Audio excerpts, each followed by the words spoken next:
When a person graduates from college, they're supposed to leave the instability behind, not walk directly into it. What he discovered would change everything.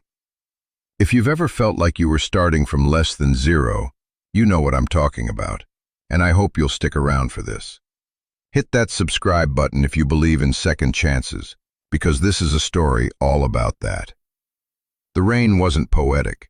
It wasn't the kind of gentle, cleansing rain you see in movies right before the main character has an epiphany.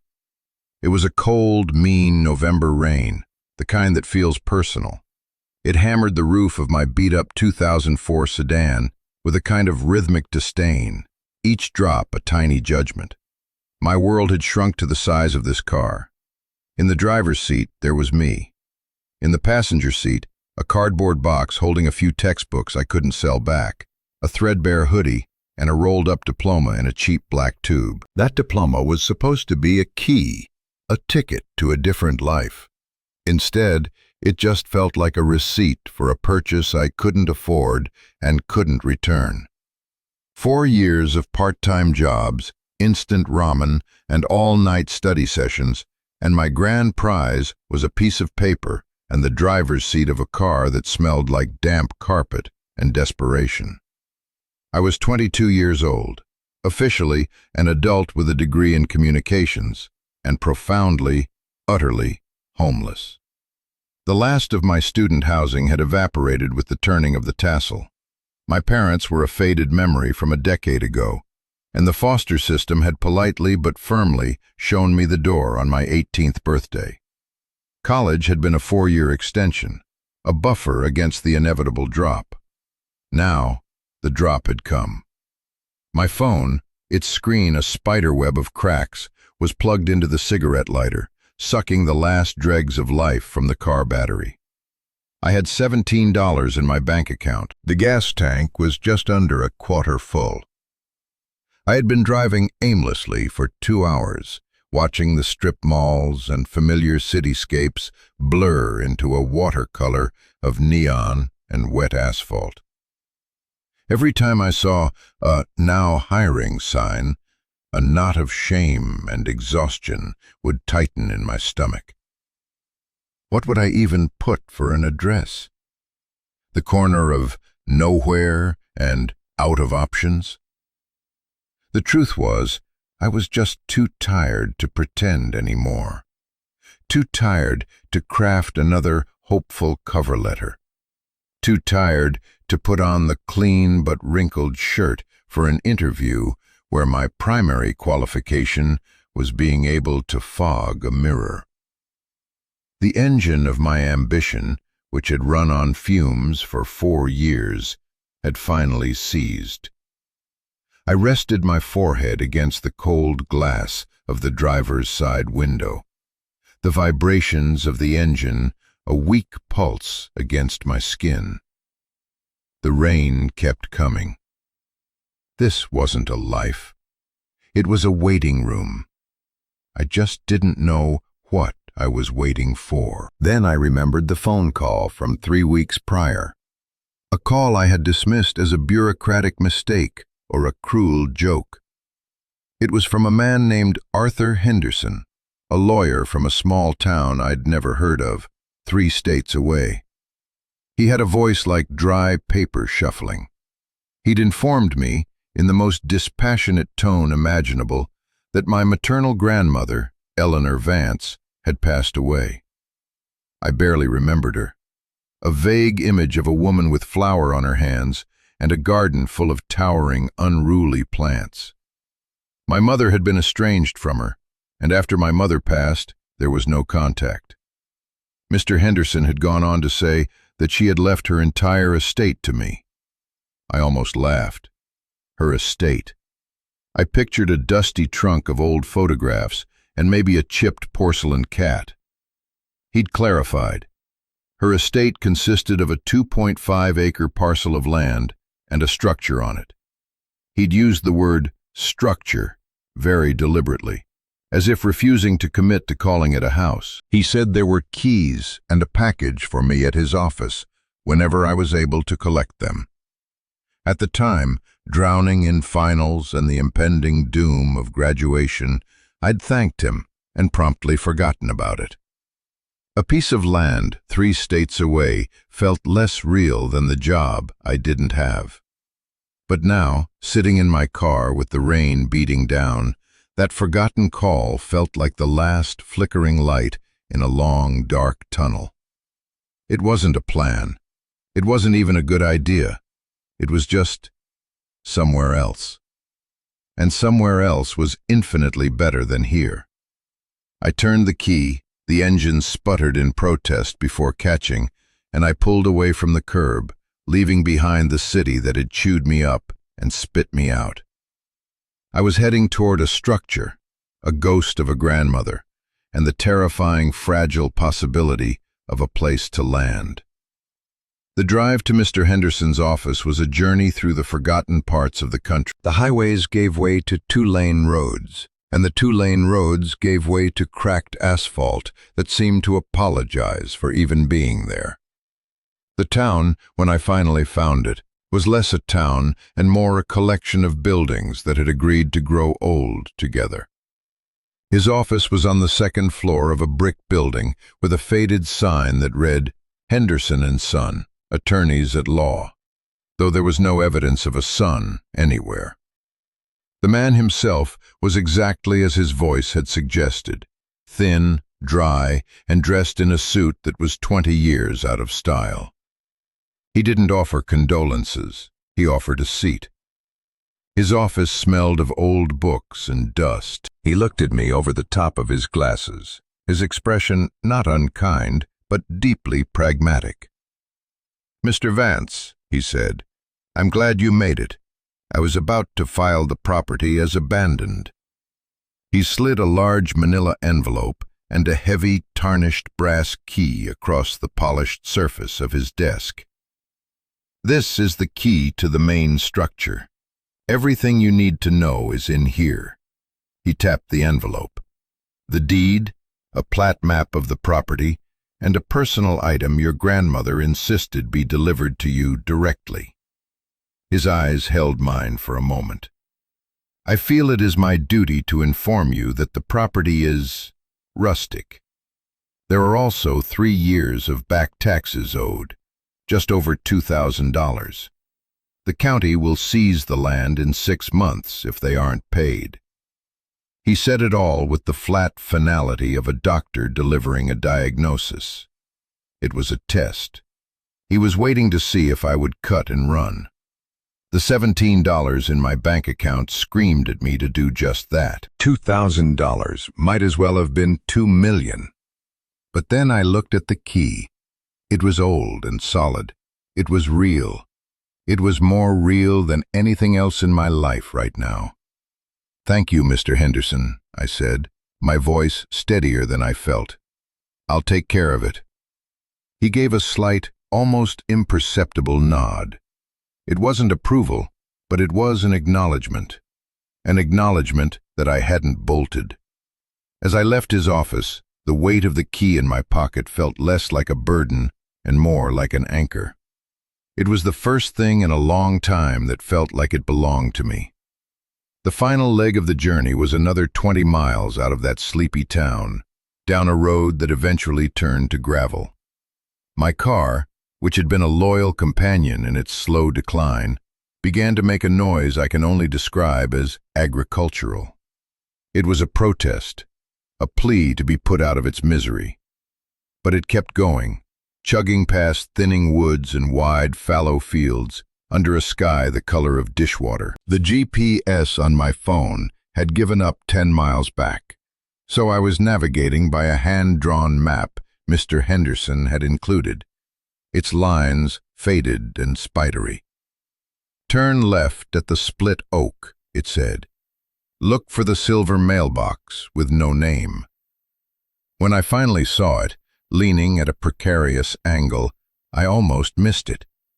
The driveway was more of a suggestion, 2 ruts of packed earth disappearing into a thicket of overgrown sumac and wild brush. I took a deep breath and turned the wheel. The branches scraped along the sides of the car like fingernails on a chalkboard. The car bounced and shuddered for another 100 yards before the trees opened up into a clearing. And there it was, my inheritance. It wasn't a house. It wasn't even really a barn. It was a Quonset hut, a perfect arching half-cylinder of corrugated metal, like a giant tin can cut lengthwise and laid on the ground. It was rusted in 100 different shades of orange and brown, with patches of faded military green still visible in places. It looked less like a home and more like something that had been left behind after a war.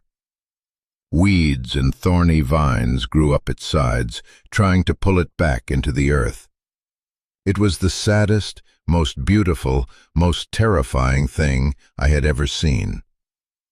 I killed the engine, and the sudden silence was deafening, broken only by the wind whistling through the tall, dead grass.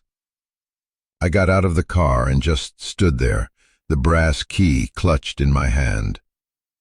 This was it. This was my land. This was my structure. A wave of hysteria washed over me, a bubble of laughter and tears caught in my throat. I had a degree in communications, and I had inherited a giant, rusty can. The air was sharp and cold, carrying the scent of damp earth and decaying leaves. I walked toward the hut, my sneakers sinking into the soft ground. The main door was a simple, flat sheet of metal with a heavy-duty padlock that looked almost as old as the hut itself. The brass key Mr. Henderson had given me was for this. It slid into the lock with a grating sound, and for a moment I was sure it would snap. I put my shoulder into it, turning with all my weight until, with a loud, groaning crack, the lock gave way.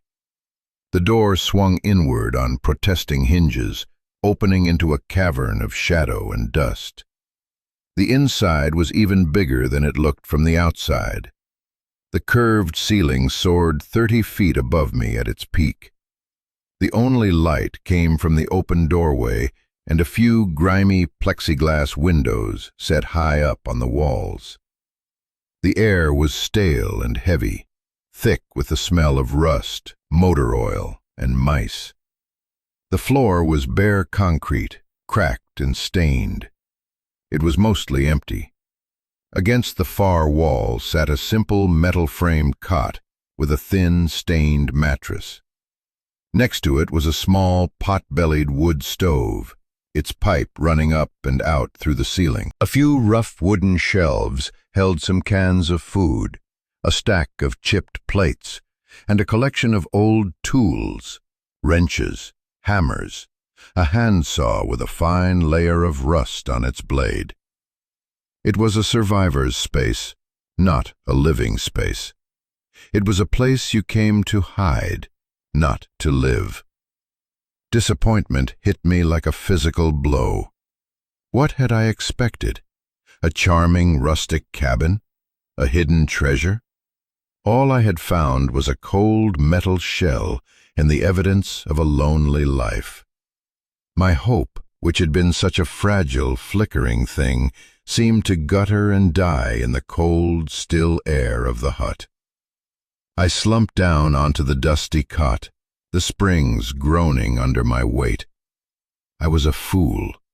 I had driven all this way, spent my last dollars on gas, for this. An empty shed in the middle of nowhere with a $2,000 debt attached. The silence pressed in on me. I was well and truly alone.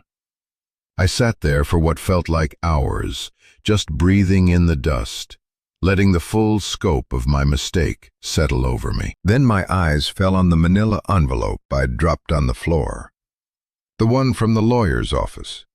A personal item, he'd said. With a sense of weary obligation, I picked it up. Inside, along with the deed and the map, was another, smaller envelope made of thick, creamy paper, sealed with wax. My name was written on the front in a shaky but elegant script. For Leo. My grandmother's handwriting. My hands trembled slightly as I broke the seal. Inside were 10 pages of thin, almost translucent paper, filled with that same cursive.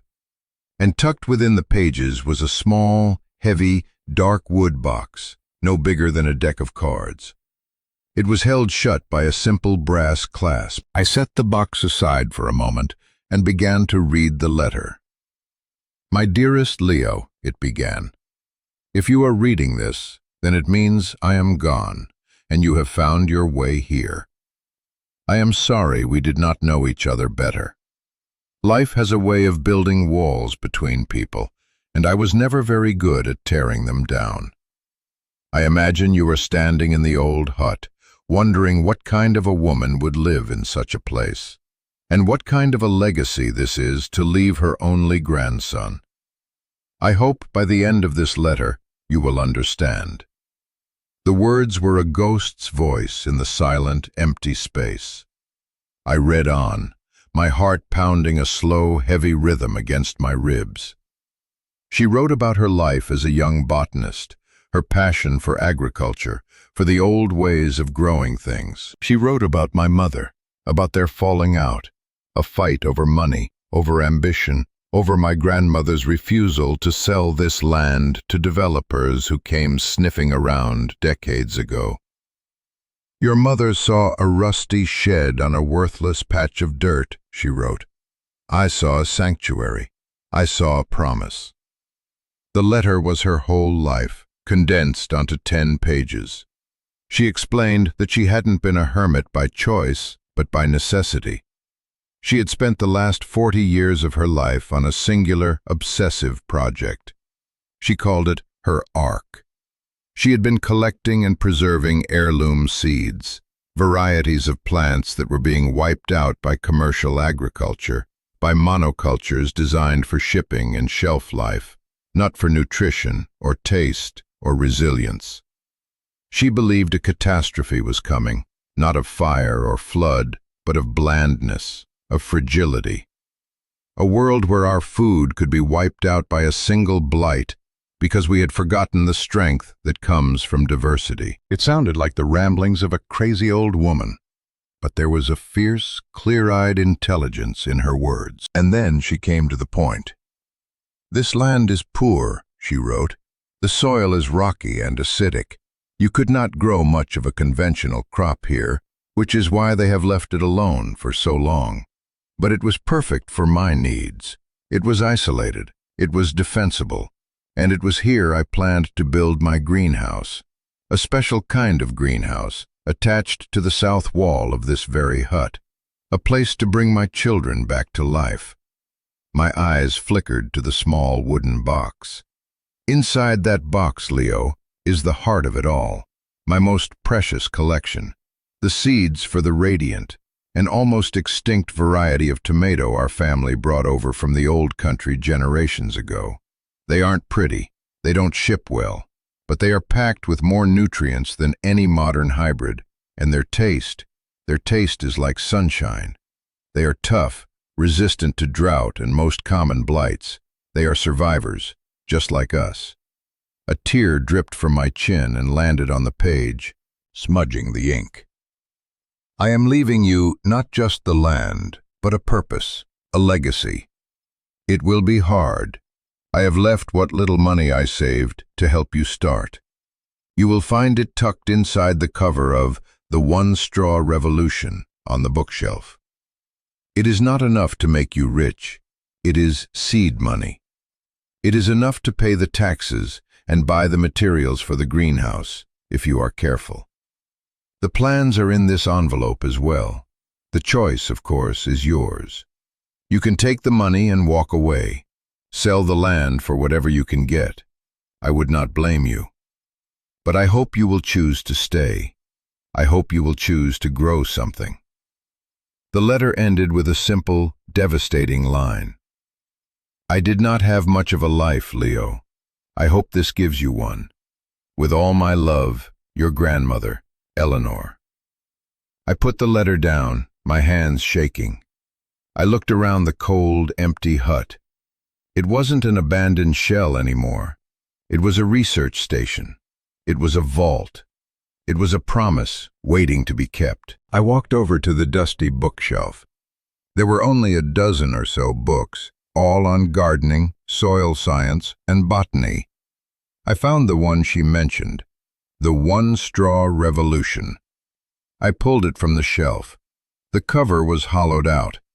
Inside, wrapped in oilcloth, was a thick stack of cash, $100 bills.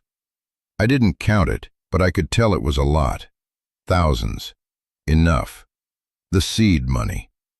I slid it back into the book and returned it to the shelf. Then I picked up the small wooden box. The brass clasp opened with a tiny click. Inside, nestled on a bed of faded black velvet, were dozens of tiny, dark, almost black seeds. They were smaller than I expected. They looked like specks of dust, like nothing at all. And yet, they were everything. The culmination of a life's work, a genetic legacy stretching back generations. A heavy, impossible weight of responsibility settled onto my shoulders. This was insane. I was a communications major. I knew how to write a press release, not build a greenhouse. I had killed every houseplant I'd ever owned. What was I thinking? I could take the money, just take it, pay off the taxes, fix my car, and drive away. Get an apartment somewhere, find a normal job. No one would ever know. I could be free. But free to do what? Go back to the life that had left me sleeping in my car? Go back to feeling like a ghost? I sank to the concrete floor, my back against the cold metal wall, the box of seeds in my lap. The sheer, overwhelming magnitude of her request, of her faith in me, a stranger, her grandson, crashed down on me. I started to cry. Not quiet, dignified tears, but ugly, wrenching sobs that tore through my chest. I cried for my grandmother, the fierce, lonely woman I'd never known. I cried for my mother, for the broken relationship that had cost me a family. And I cried for myself, for the lost, scared, 22-year-old kid who had no idea what to do, holding a box of seeds in a rusty tin can in the middle of nowhere. And you know, if you've made it this far in the story, maybe you've been there too. That moment where you're handed something that feels both like a gift and a crushing burden.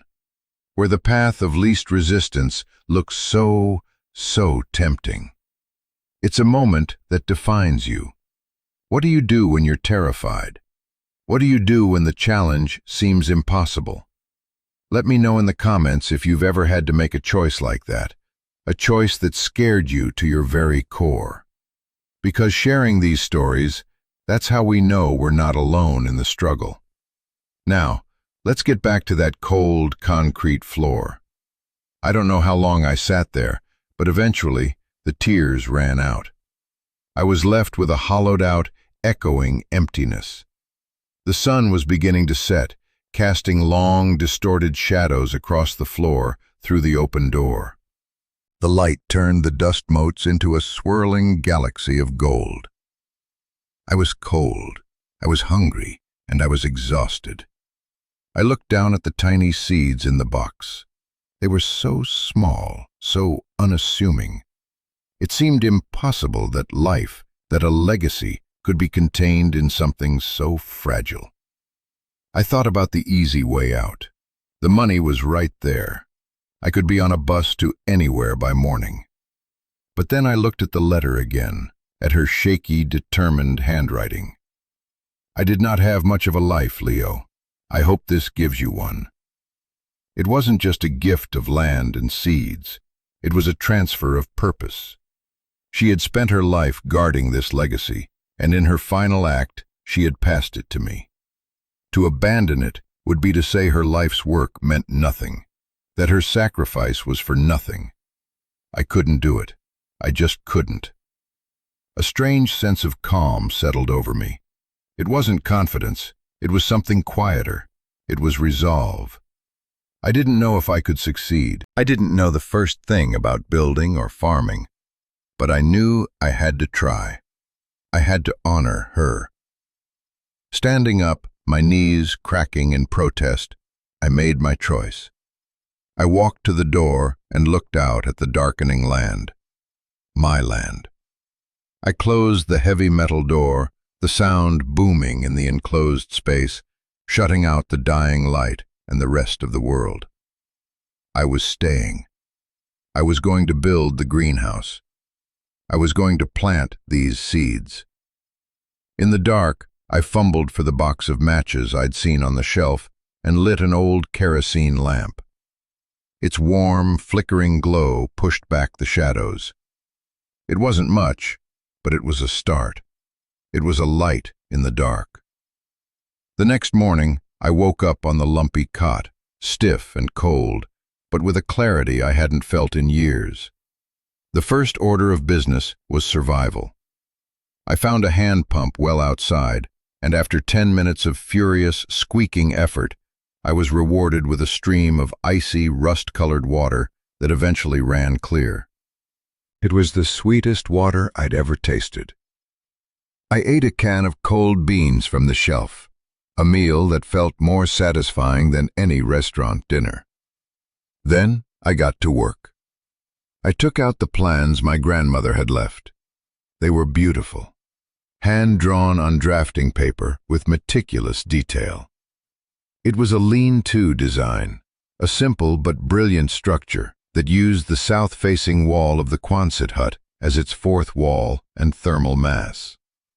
It would capture the winter sun and be sheltered from the north wind. It was designed for efficiency, for resilience. For the next week, I lived and breathed those plans. I counted out the money from the book. It was just over $8,000. A fortune to me, but I knew it would vanish quickly. I made a list, my pen scratching on a notepad I found in a drawer.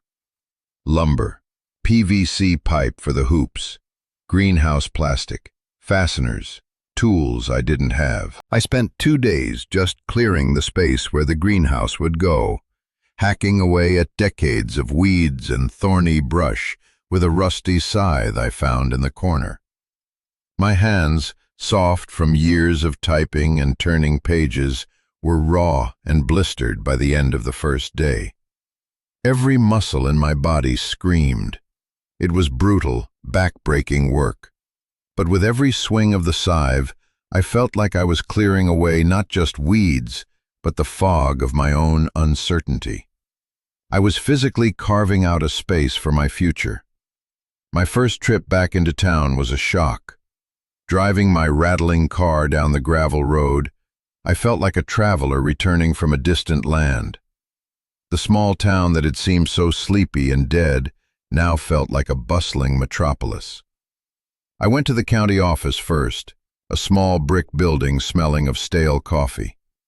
I walked up to the counter and paid the $2,112 in back taxes, using a wad of cash that made the clerk's eyes go wide. Handing over that money was terrifying.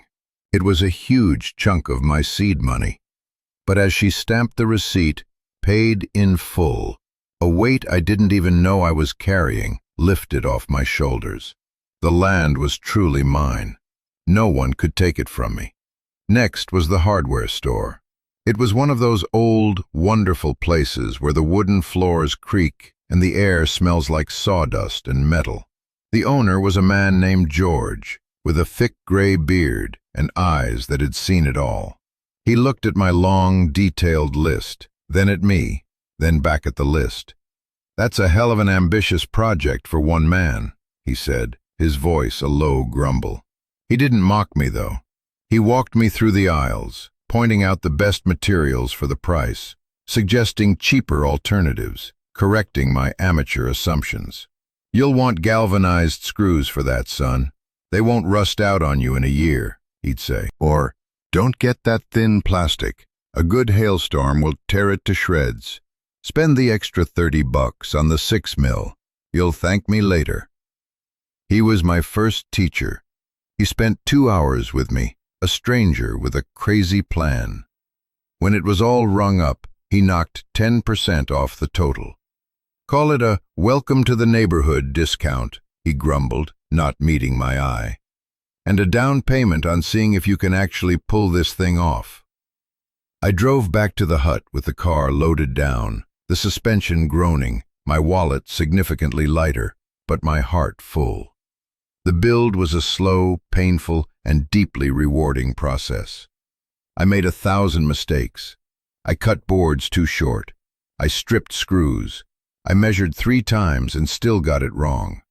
There were days I wanted to throw my hammer into the woods and just give up. Days when a cold rain would start, turning my worksite into a muddy pit, and I'd retreat into the hut, huddled by the wood stove, nursing a cup of instant coffee and my bruised ego. But every morning I would get up and go back out there. I learned to read the grain of the wood. I learned the satisfying thud of a nail driven home true. I learned the rhythm of the work. Slowly, painfully, a skeleton of wood began to rise against the curved metal wall of the hut. It was a strange-looking thing, a wooden appendage on a metal beast.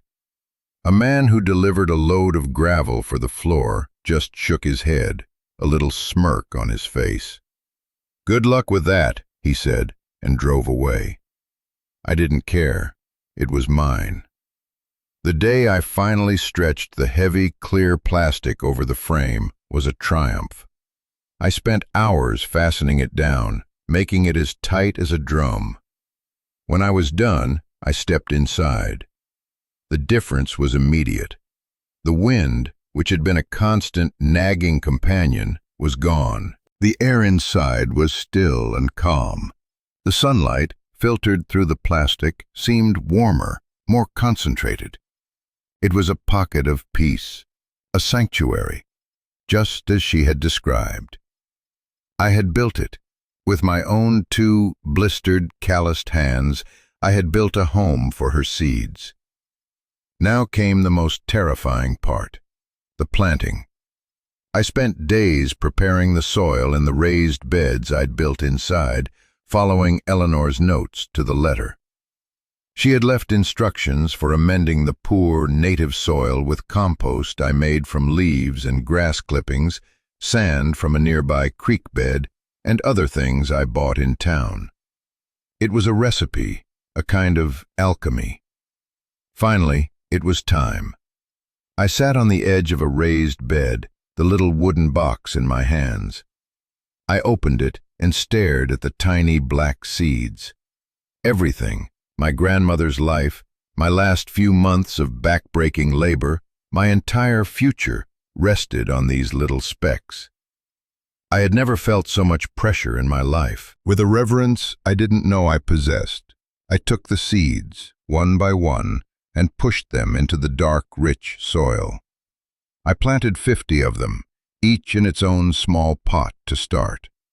I watered them gently, my hands shaking. And then there was nothing to do but wait. The waiting was the hardest part. Every day I would go into the greenhouse, the air warm and humid against my skin, and I would stare at the pots of dirt. Nothing. For a week, there was absolutely nothing. The doubt began to creep back in. Had I done it wrong? Was the soil bad? Were the seeds too old? Had this whole thing been a fool's errand, the final chapter in the story of a crazy old woman and her equally crazy grandson? I felt a familiar despair begin to bubble up. On the morning of the 8th day, I almost didn't go in. I was too afraid of the continued emptiness. But I forced myself. I slid open the door and walked inside, the warm air wrapping around me. I knelt down by the first row of pots, and I saw it. Poking through the surface of the soil, no bigger than an eyelash, was a tiny speck of green. A cotyledon, the first 2 leaves of a new plant. I leaned closer, my breath catching in my throat. It was real. I moved to the next pot, and the next. There they were, dozens of them, tiny, fragile, but undeniably alive. I knelt there on the gravel floor of the greenhouse I had built, and I laughed. A real, deep, joyful laugh. They were growing. Her legacy was growing.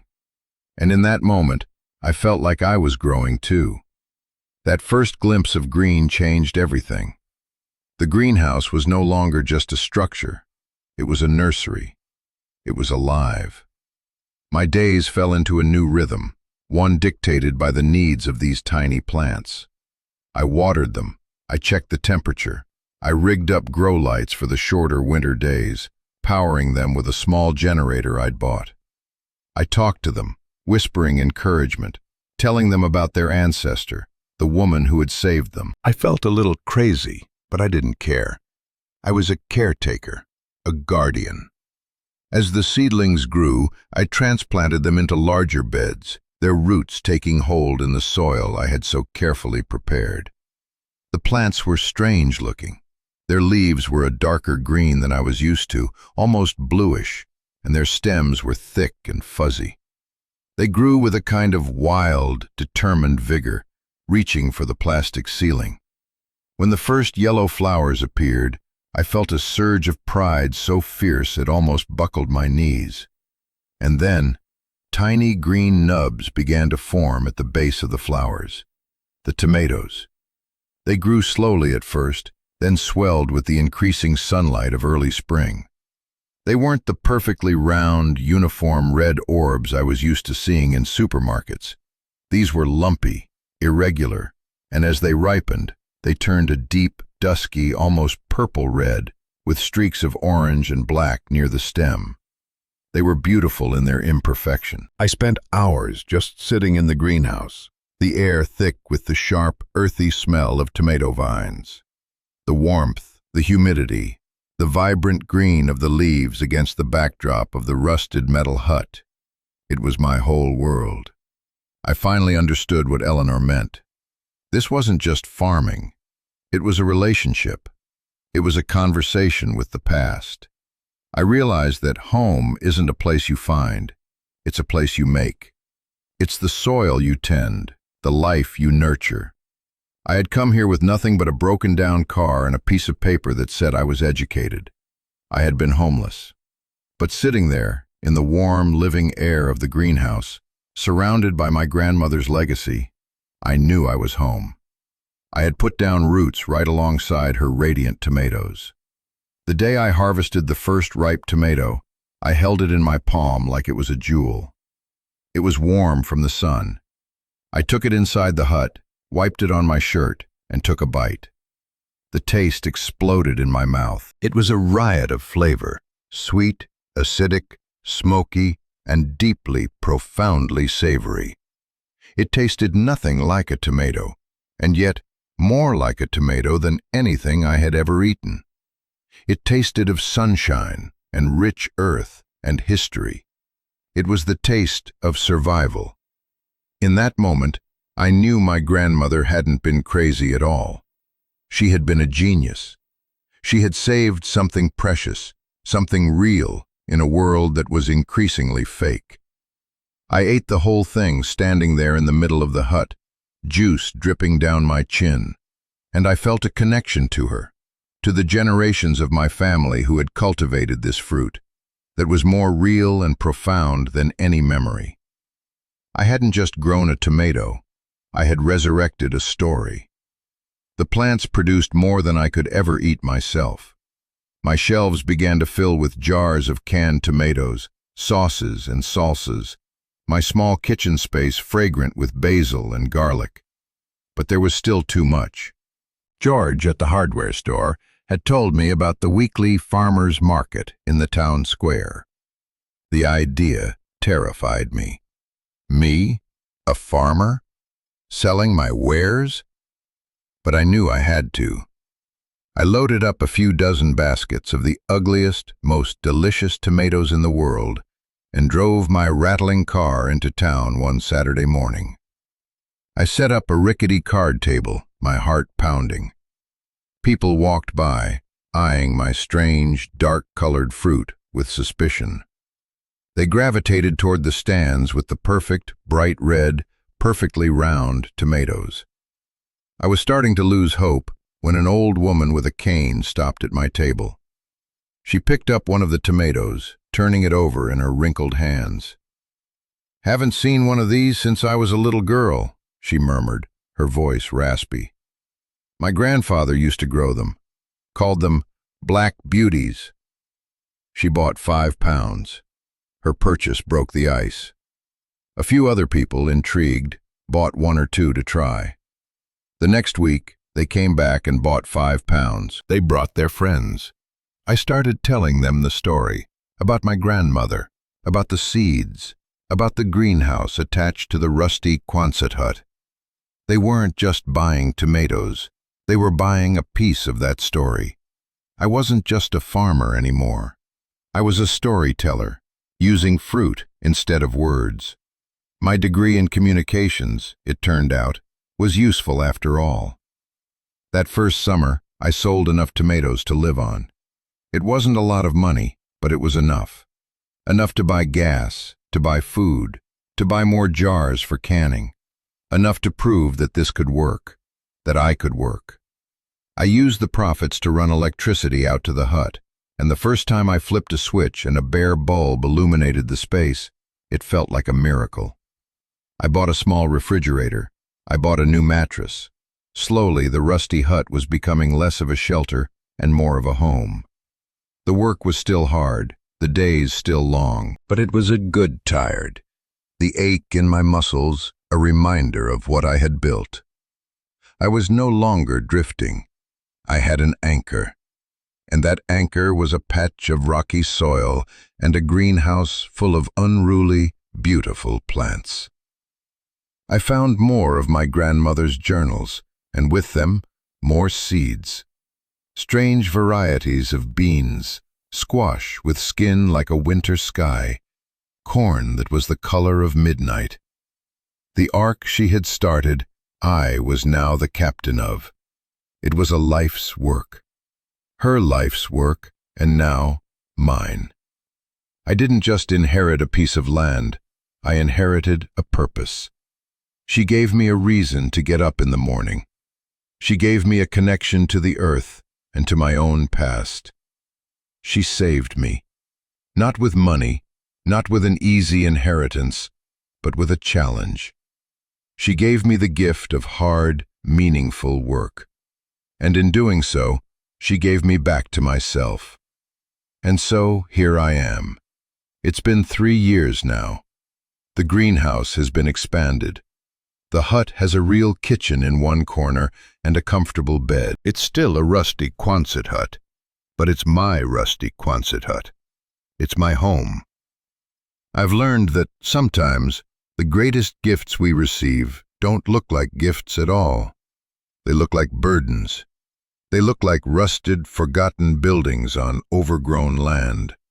They look like a box of tiny, dead-looking seeds. But inside those burdens, if we are brave enough to look, if we are willing to do the work, we can find our salvation. We can find a way to grow. This whole journey has taught me that inheritance isn't about what you're given in a will. It's about the stories, the values, and the resilience passed down to you. It's about the seeds of potential that our ancestors planted, hoping that one day someone would come along and give them the right conditions to grow. I want to ask you, what seeds have been left for you? Maybe it's not a literal box of seeds. Maybe it's a love of music from your grandfather, a knack for cooking from your mother, a story of survival from a great aunt. What is the legacy you're tending to? I'd be honored if you shared it in the comments below. This channel is a place for stories like these, for people who understand that the best things in life are the ones you have to build yourself. If this story resonated with you, if you believe in the power of starting over, I hope you'll subscribe and join our community. Because we all have a story of growth inside of us, just waiting for the right time to break through the soil. Thank you for listening.